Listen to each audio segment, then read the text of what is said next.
There are many doors into this topic. Yeah, there are many ways into the subject of engagement, and today we're going to be talking about the 5 ways you're sabotaging yourself at work. That's just one of many doors in, because disengagement is a form of self-sabotage after all. And when someone shows up at work less than who they could be, I would argue they're sabotaging. And the statistics about disengagement bear that out. Many of you have already heard me talk about what I call the tragic history of work, and we're going to review it briefly. In the course, I'm going to go into it more deeply. Fascinatingly, the root of the word work in English and in all the Latin languages, and actually in Slavic languages as well, I won't go into the trivia of it, even though it's totally fascinating. The root of the word work is rooted in torture. It comes from the same root as reek in Old English, and in Latin, it comes from tripalium, which is the torture device used to. It's 3 sticks instead of 2, similar to a cross. Trabalho in Portuguese, they all come from that. So the ideas we have about work come from a very long history that it's torture. That is torture.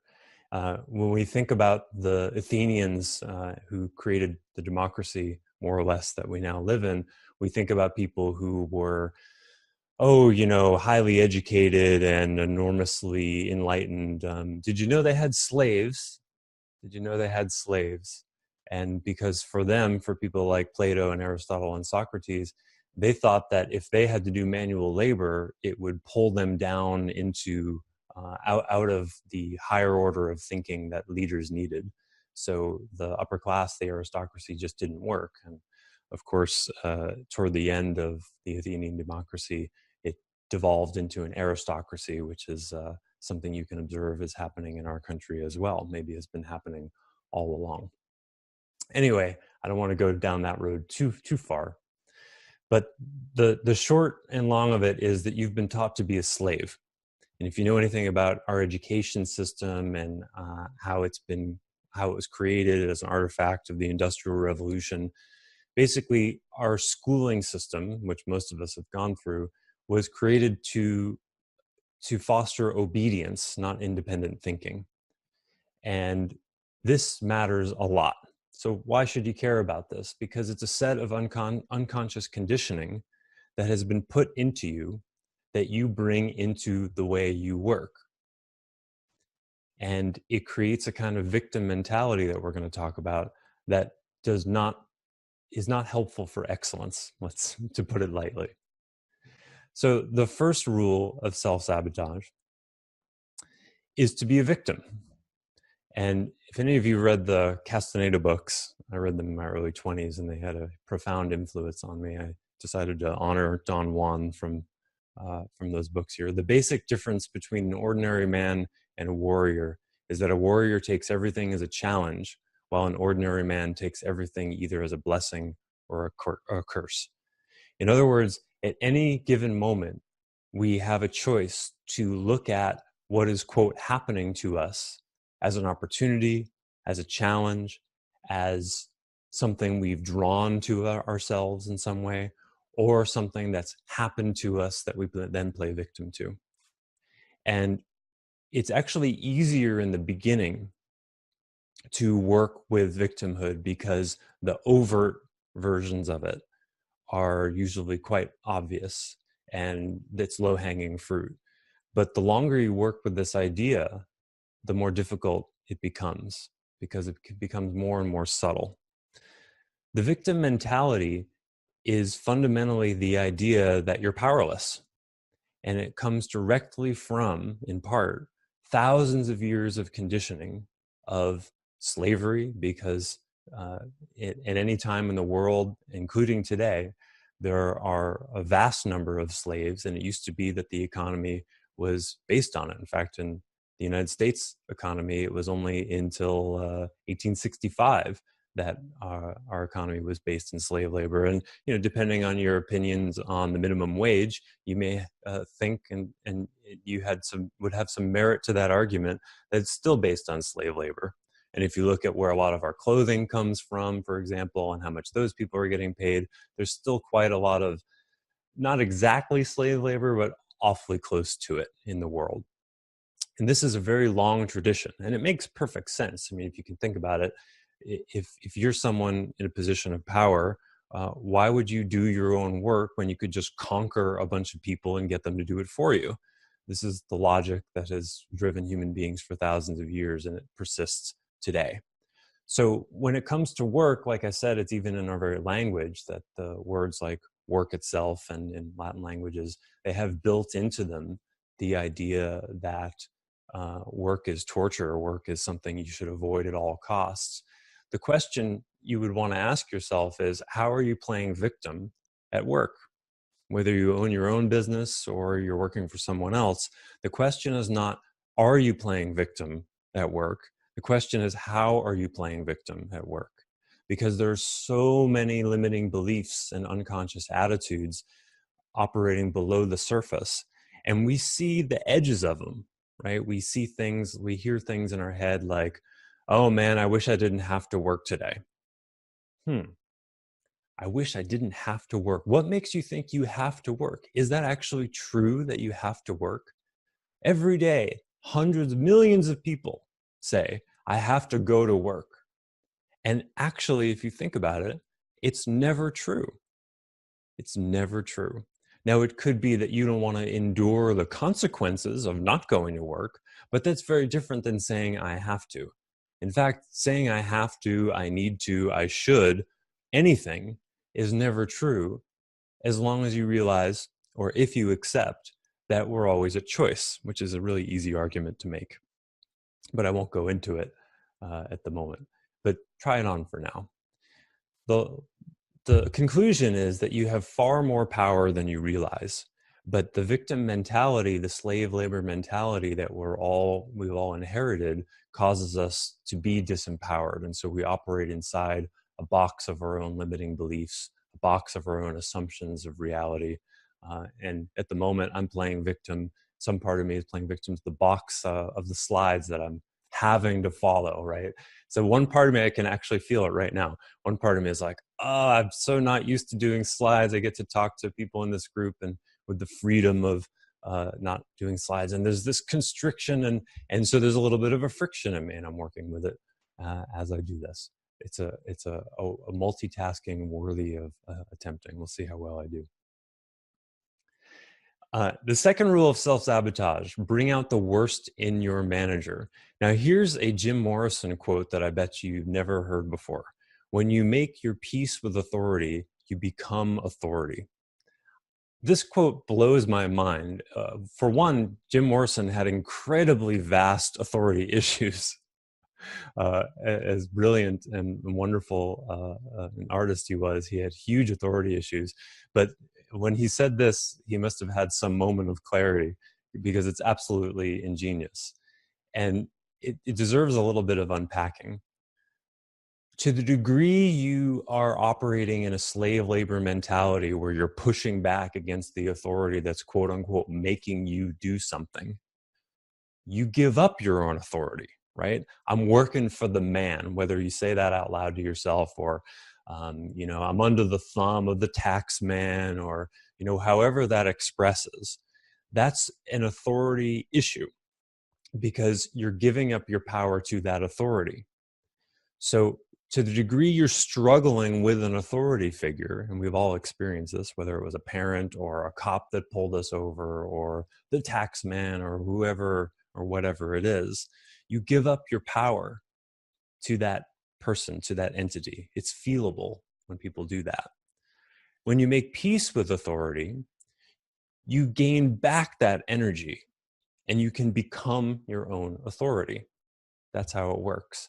Another way of saying it is when you make peace with the power that you think, how do I say this? When you make peace with who or what you think has power over you, you become more powerful. It's another way of saying this. You become that authority. when you make peace with it. So this is the theme for how to healthily relate to a manager.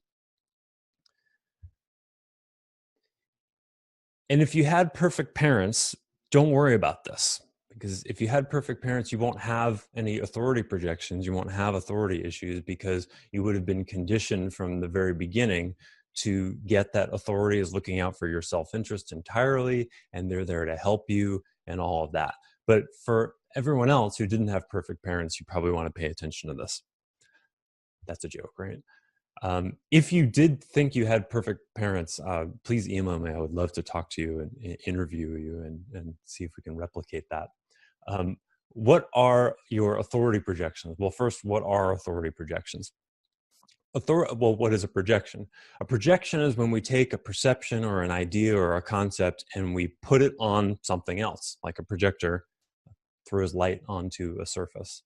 So a projection is when we put ideas that we make up that are based in usually past experience, and we put them onto something where it doesn't belong. So, for example, when you get pulled over by a cop, or just yesterday, a cop passed me with its sirens on.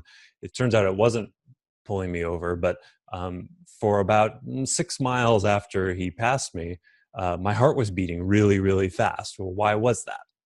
It was completely made up. It was based on only my authority projections, because as soon as I saw the blue lights behind me, I thought, without, not consciously, but instantly, I'm in trouble. I did something wrong. I'm going to be punished. This is going to cost me money. This is going to be embarrassing, and probably 100 other things I didn't even notice.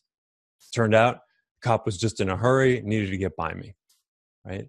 All of what I made up in that moment, which actually isn't the problem. The problem was that I believed it. I believed all those thoughts and ideas enough to have a physiological reaction, to be afraid, right?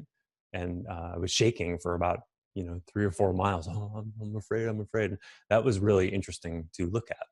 But that's what an authority projection is. These are operating between an employee and their manager at all times. They are operating at all times. The only thing you can do is work to consciously track and unpack and heal these authority projections, so that, well, and part of that is not believing them as well, right? But if you, another way of saying it is, the degree to which you don't realize you have authority projections is the degree to which they are running your life. Let me say that one more time. The degree to which you don't realize you have authority projections is the degree to which they are running your life. If that makes you a little bit afraid, then you're understanding what I'm saying. Another door into this topic is, how do you stop help from reaching you? Because this is what an authority projection does. Because people who are in authority positions, managers, specifically what we're talking about today, they're in a position to help their employees. But many of you have been managing a really long time. Do you know that experience where all you really want to do is help the employee, but they're defending their actions or hunkering down so much into defensivity and excuses that you can't help them? That's only because of authority projections, because unconsciously they think you're the man, they think you're a problem, and that's why you can't help them. And so much of management is, the way it's conventionally taught, is about being a kind of manager that doesn't scare employees in the least, and being incredibly gentle and accommodating. And that's what's been going on for the last 30, 40 years in advances in management. And what it's done is drained all of the accountability out of the system. And it's actually very tricky to find a path through the middle where you're both a safe, entity, a force, a figure. You're a safe person for the employee, but at the same time, you're bringing accountability. Well, one of the ways you do that is you speak directly with the employee about their authority projections. And that's one of the things that I teach and we'll talk about in this course that's coming up 1 week from today. The third rule of self-sabotage: know what's right and do nothing about it. Initiative is doing the right thing without being told. Um, I'm reminded of, I had a conversation with the bank that my mortgage is with yesterday, who is one of the most incompetent institutions I've ever worked with. Not just the most incompetent bank, but just incompetent institution in general. Here in Hawaii, we have a saying where if the name of the business has Hawaii or Maui in it, you want to substitute that word with incompetence. So if it's like Bank of Hawaii, it's Bank of Incompetence, and et cetera. And I was talking with not the customer service person, not the customer service person's manager, but that manager's manager. That's how passionate I've been in getting to the bottom of what the heck is going on with this company, with this bank. That's how far up the hierarchy I went. I made it a personal mission of mine to make sure these people knew how incompetent their customer service people were. And I finally talked to the guy yesterday, and he had just taken over the department because it was such a mess. That made me feel relieved. Okay, they know how bad it is. Great. And there was this really interesting moment where he talked about, because I have a mortgage with them, I don't really do any other banking.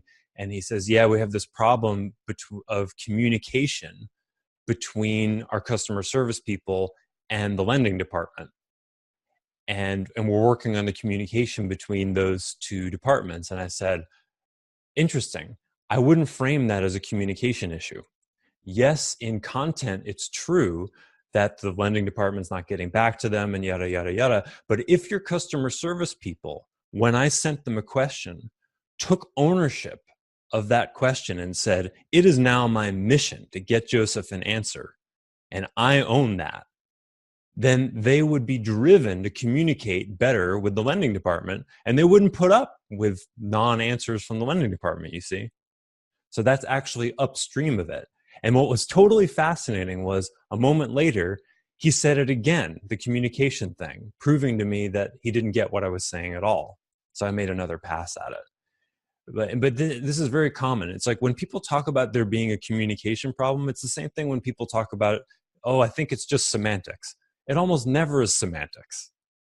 You know what I mean? Semantics is when people subtly disagree, but they don't want to actually have to look at how they're subtly disagreeing, right? So this guy's going to work on the communication issue between the one department and the other, and not look at the ownership and responsibility issue that the customer service people need to be supervised to make sure they actually own the problem, such that they would increase their bar of communication. That's the underlying issue. And after I made the case 3 or 4 times, he finally got it. I should send him a bill. But I got something out of it. So Victor Hugo's quote here is, initiative is doing the right thing without being told. And sure, initiative is part of it, but it's actually way bigger than that. Ownership, care, responsibility, competence. It's more than just that. So how do we avoid what's right? The primary way people avoid what's right is through what I call the embodiment gap. And the embodiment gap is quite simply the space between what you know is right, or what you know to be true, and what you actually do, how you actually behave, what you actually embody. And disengagement is entirely created by embodiment gap, in my experience.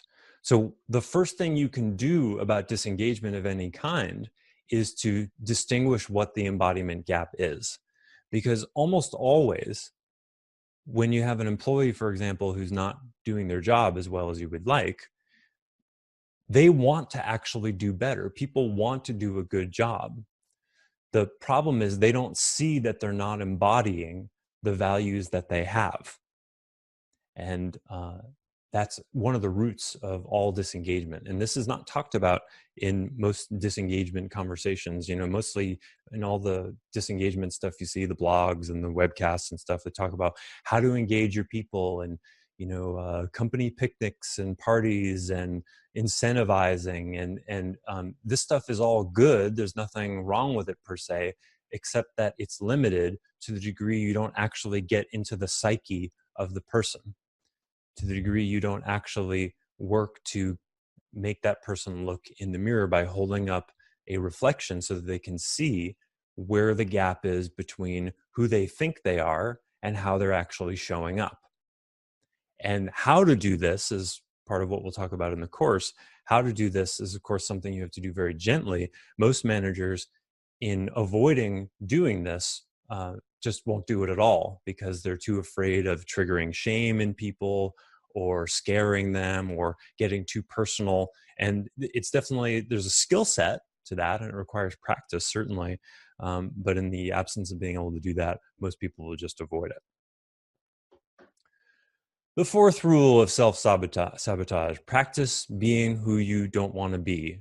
It's always my pleasure to quote my Aikido teacher, Richard Moon. The problem with practice is that you're always doing it, consciously or not, and you get better at what you practice. This is a really powerful and kind of frightening idea. As my Aikido teacher used to say, if you show up on the mat and you do all of your techniques like a jerk, you're going to become a better jerk. And many martial artists do exactly that. They start at white belt, a jerk, knowing no techniques, and then they become a highly skilled jerk and get a black belt 4 or 5 years later. And it's really a shame. It's a long story why that is. Don't get me started on the dysfunctional themes in martial arts.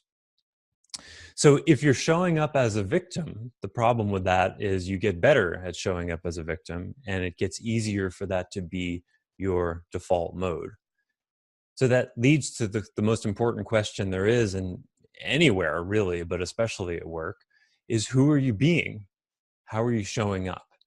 And most supervision, what I would call supervision, and most management is actually supervision in disguise. Supervision is simply making sure someone does what they already know they're supposed to do. That's how I define it. Also known as babysitting, making sure someone does what they already know how to do.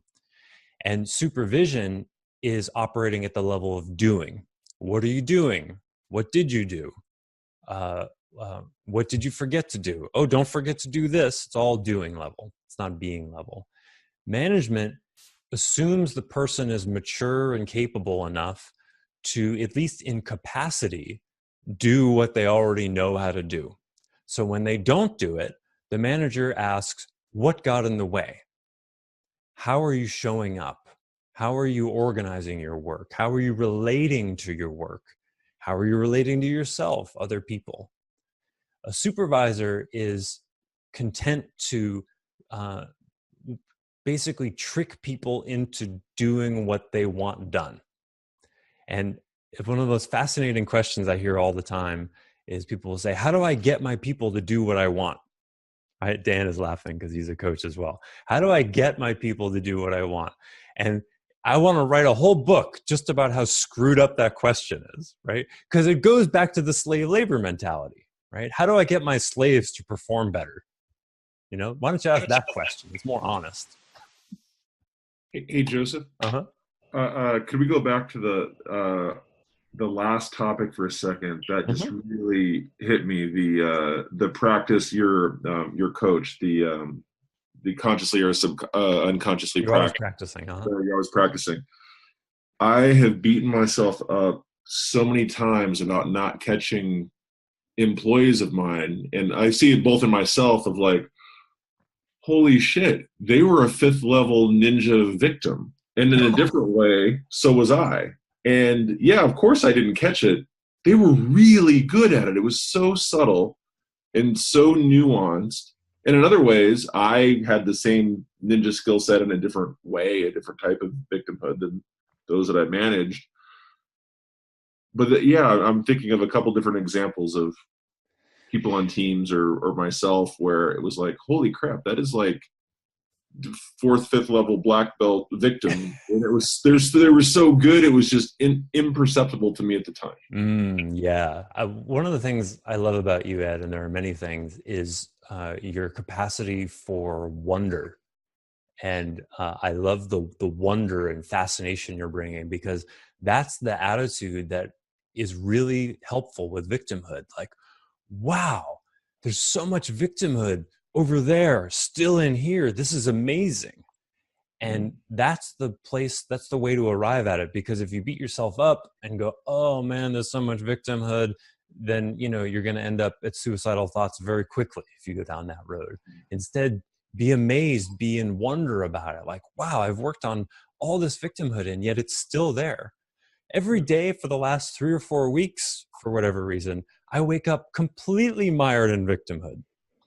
I don't know if it's the volcanic smog or what it is, but it's like every morning, and I work to find like, wow, here it is again, just like yesterday. Amazing. I wonder what's going on. And so, you know, I've got 12 or 14 hours every day of victimhood, more or less victimhood free, but those other hours are where there is to work. So, and to come at it with that kind of curiosity. How am I doing that? What am I doing? Oh, okay. Well, let's see. I am grumpy and I mill around, and then I look at the news and get upset about the news and tell myself how screwed up the country is. And there's a formula there, right? Usually victimhood has a set of ingredients. And if you can start to understand how you do that, this is more of what we're going to talk about in the course. If you can understand how you actually do victimhood, you can dismantle it. You can do something else, even if you're really well practiced at it. And the good news about being really good at victimhood is is you'll be able to see it once you start to see it in yourself. You'll be able to see it in others really well. But I'll warn you, the more self-aware you get at seeing your own victimhood, the more you're going to see it everywhere you go. And it's frightening sometimes. And then it becomes a whole other kind of practice of to having compassion, you know, forgive them, they know not who they're being. So really powerful question to get at this is, where do you need to be supervised? Where is someone in your life following you around, making sure you do what you already know you're supposed to do? And as many of you have heard this before, the phrase, thanks for the reminder, right? Thanks for the reminder. Thanks for making sure I do what I already said I would do what I already know I'm supposed to do, what I'm completely capable of owning, but didn't because you reminded me. Given, you know, assuming one forgot. Sometimes somebody reminds you of something and you didn't need it. But the term thanks for the reminder is said millions of times a day in workplaces around the world, and it's never appreciated as a complete and total waste of resources. Because if someone needed that reminder, it means they're not owning their job. And it means they're pulling the resources from their manager, who really ought to be, I would argue, thinking and doing other things besides making sure that grown-ups don't forget stuff that it's their job to remember. So I've ruined this for many people, and I'm ruining for you guys now too. You will never hear thanks for the reminder the same way again. I can't tell you how many times I've argued with dentists telling them, please don't call me to remind me of my appointment. You're wasting my time. And like they get all confused because 99% of people they call, probably 99.9, are like, thanks for the reminder, right? I don't want your reminder. Treat me like a grown-up. And if I forget, fine me the $100. I deserve it, and it will help me learn from my mistake. Who does that? Joseph, I'm really appreciating. So that's hitting me hardcore because I have been getting that kind of reminder for most of my adult life, right? And I was super appreciative of it. But like in the last several months, let's say, you know, the better part of this year, my response has been, dude, I got it. I got this now. Knock it off. I'm like, okay, fine. I've just had 20 years of needing to do this. So it's that transition time where, yeah, I think, you know, I just need to realize like, oh yeah, they've known me for 25 years. For 24.6 of them, I needed to do that. I'm gonna chill. And so, yeah, and it's totally understandable in a management context. You know, the next thing that should happen when a manager reminds someone of something, the employee says, "Thanks for the reminder." The manager can say, "You're welcome. Now let's talk about why you needed it. Yeah. So there's an and there. And that conversation, just right from there, can completely change someone's life, because you will go into how they organize themselves, their email, how they take notes, when they get up in the morning. You're going to pull on a thread that could take apart a whole sweater if you're just persistent and intuitive about it and you keep asking that question.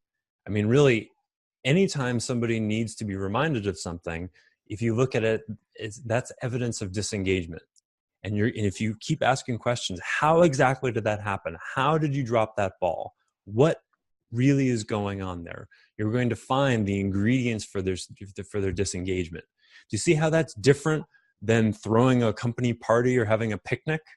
Right? That's sort of like macro, general, get inspired, make this matter. But it will, if there's ingredients that are set up where for people to drop balls, it won't touch that. It won't touch that. Another way of saying it is the company picnics and money incentives, those are all additive, constructive, adding something on top of. What we're talking about is deconstructive, actually breaking down into parts. How exactly do you make it so that you need to be supervised? And now you all have this tool. Anytime anybody has to remind you of anything, take a pause and go, oh, how did I do that? And you will become a better person in that moment. Maybe you took on too much. It's always understandable. But how this typically shows up for people is procrastination, dissociation, disorganization. And my favorite one is appeasement. That's when employees are like, oh yeah, I got it, boss. Yeah, I totally get it. Yeah, we'll get that done. And then they don't do it. What happened? What happened? And we're going to talk about how to deal with these kinds of things, these ways disengagement shows up. Because when someone procrastinates, it invites supervision. When they dissociate, when it's just in one ear out the other, they invite supervision. When they're disorganized and when they're overwhelmed, they invite supervision. And if they're nodding their head and appeasing the boss and saying, oh yeah, I totally get it, no problem, you can count on me, and then they don't, they're inviting supervision. That means now whenever they say, yeah, I got it, you can't trust them.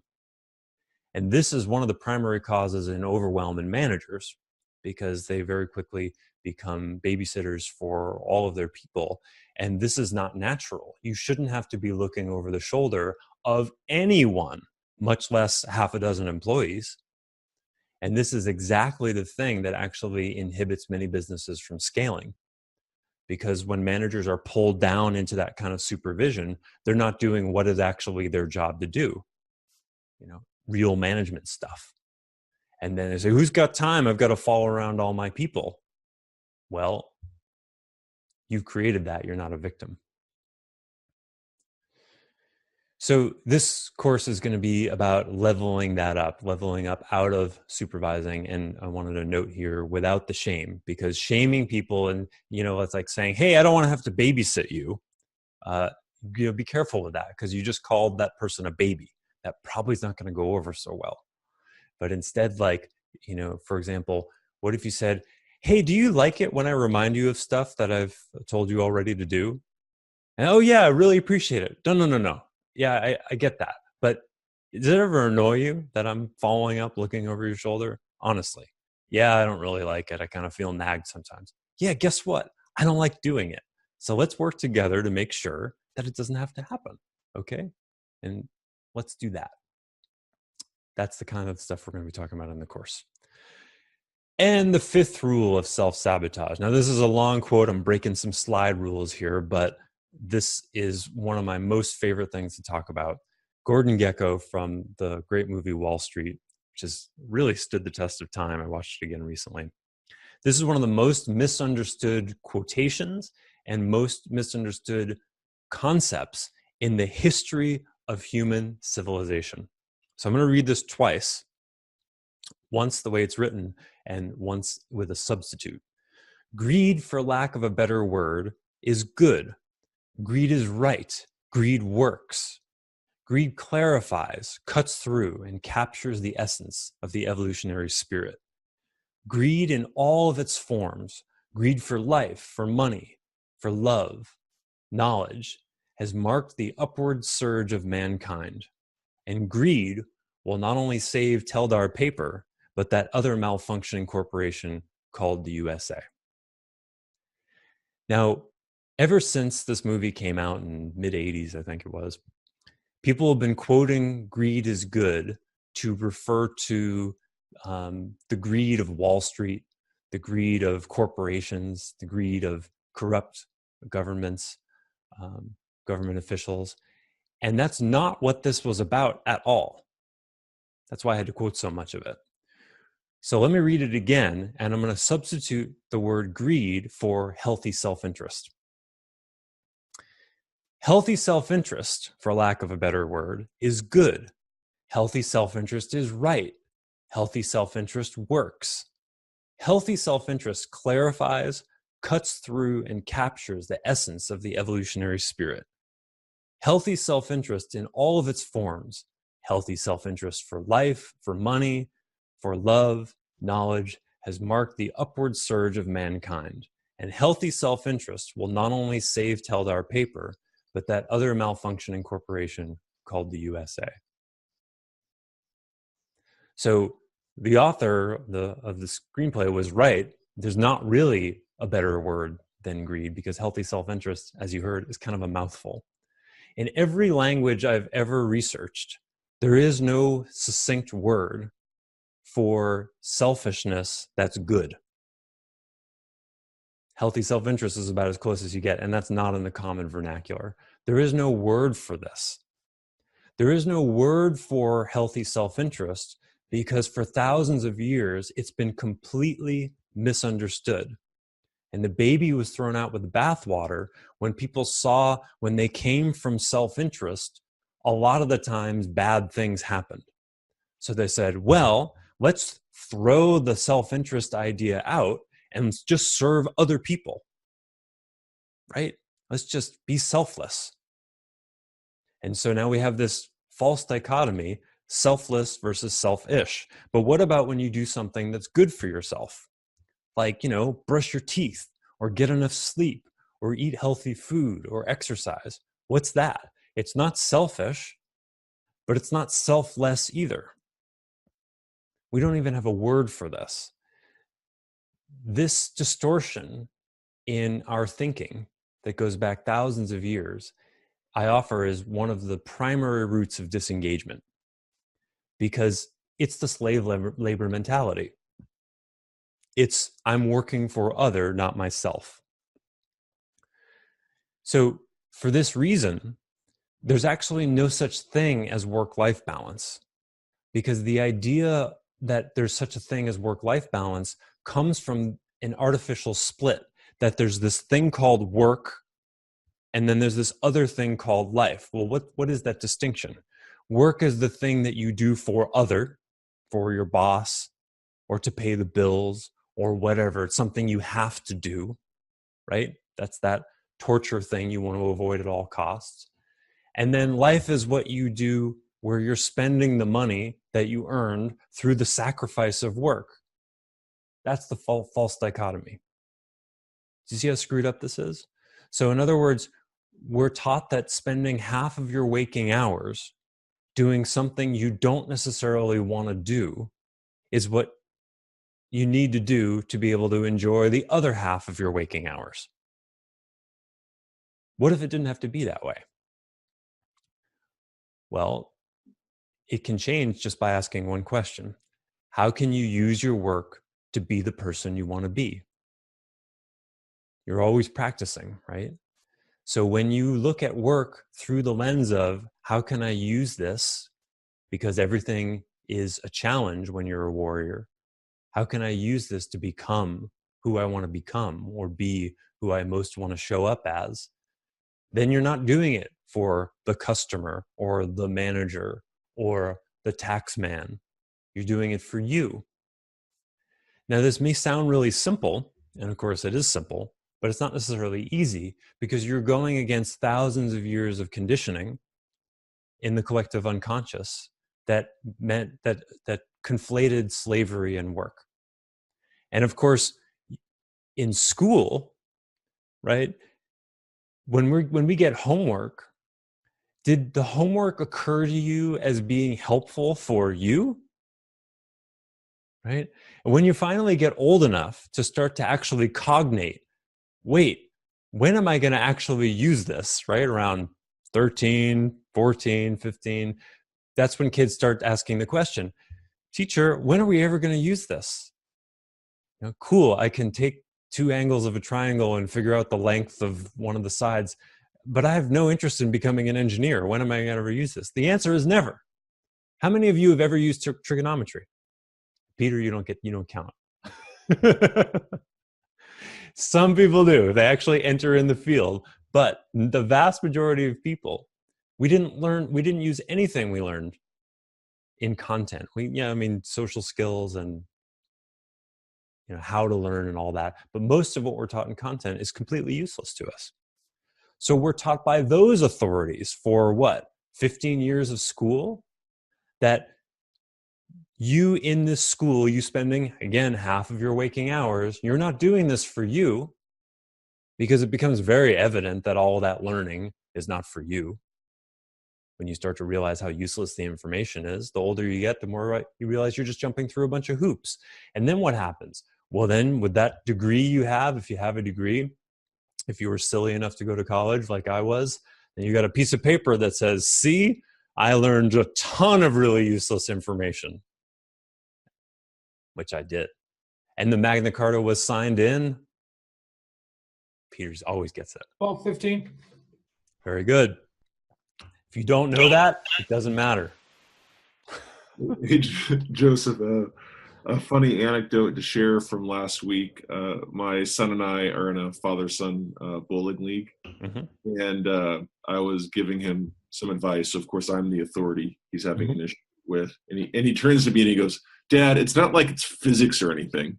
I'm like, Mac, bowling is nothing but physics. It's rotational acceleration. It's 1/2 mv squared. It's friction. It's a ball moving through space and time, colliding with things. It's I equals R. That's nothing. It's nothing but physics and a little bit of geometry, right? Now, if we were taught physics in a bowling alley, that would actually make sense. Yeah. Right? That would be fun. You're getting a direct sense of it being applied. But why I learned how to calculate, at what angle if the monkey lets go of the branch, when do I fire the gun? I've never hunted monkeys, and I never will. And even if I were hunting, I don't think I could use physics to do so, not in that way. So all of this is to say you can find your passion path and gain freedom, self-expression, and power at work just with this one question, by using the question to pull on this thread of, how am I playing victim at work? How am I still working for the man? How am I sacrificing myself? Even if you're self-employed, there are places to find these issues. I can speak from experience. So, hence the name of the course, The Art of Self-Management, and the provocative subtitle, I hope, How to Make Work Not Suck. Because when you're working for someone else or something else, it sucks. Because it means you're spending half of your waking hours doing something you don't want to do for someone that you don't want to do it for. Well, you don't have to do that. You can make your experience and your training truly yours, take control of your choices, understand disengagement and how you're self-sabotaging, lose the bullshit limiting beliefs they taught you in school, and maybe substitute some of the meaningless stuff that you learned for something that will actually help you. You can love your work in context, even when you don't in content. That's how to unpack that one. A passion path is about, I'll talk about it in the course, but that's how to find where your soul level values meet the work that you're doing on the outside. That's a passion path, where you're doing something that is an expression of your deepest values. And even if you're not doing something that is that, you can use whatever you're doing to get closer to that. And perhaps most provocatively, make your job and your boss work for you. Because if you ask that question, how can I use this work, use this job to become more who I want to become? then very quickly your job and your boss work for you. And the manager can do their job and actually develop you in a way you're going to like, rather than supervise you and babysit you and nag you in all the ways that you don't enjoy. Some bonus offers for new people, because some people may be listening to the recording of this especially. The first 10 people to sign up get access to Clear Workspace and Open Mind. That's one of my flagship courses about how to not just get organized, but how to have what I call an organizational enlightenment. Early bird pricing for new students is half off. Early bird that goes through the 1st till midnight on the 2nd.